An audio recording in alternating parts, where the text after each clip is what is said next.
Hello guys, magmamarinate tayo ng pork tenderloin para sa pork salpikaw. So ang common ingredients lang ay garlic at saka itong Knorr liquid seasoning. Ayan, Knorr liquid seasoning guys. Sorry sa bote guys, luma na kasi ang laki-laki niya. So hindi naman laging ginagamit. So ayan na ang garlic, isang buong garlic yan, chinap ko.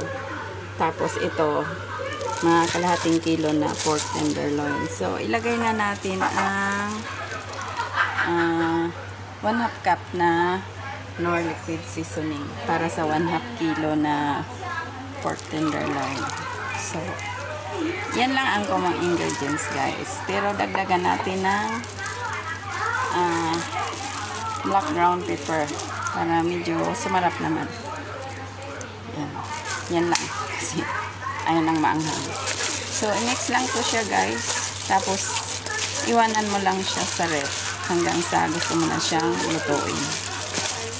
So, pero wag mong palampasin ng 1 day.